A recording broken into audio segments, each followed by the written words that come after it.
एक बादशाह बड़ा कंजूस था, तो उसके सामने एक शख्स अक्सर आया करता था। तो किसी ने उससे कहा कि बादशाह से इनाम वसूल करो।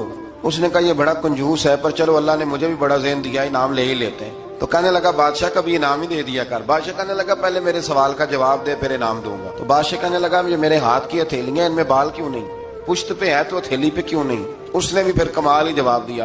कहने लगा आप सखी बड़े हैं। वो दे दे के ना बाल सारे घिस गए। बादशाह को बड़ा ही गुस्सा आया, पता तो उसे था ना मैं कंजूस हूँ। गुस्से से के साथ कहने लगा तो तेरे हाथों में क्यों नहीं बाल? कहने लगा बादशाह तूने दिया बड़ा है तो मैंने लिया बड़ा है।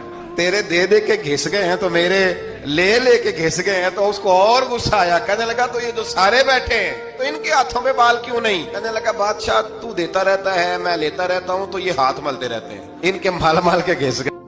तो बादशाह कहने लगा भाई बंदा तू सियाना है, तुझे कुछ ना कुछ देना ही पड़ेगा। तो कुछ लोगों के ना माल के ही अल्लाह देता है, नवाजता है, पर उनके हसद कर करके हाथ घिस जाते हैं।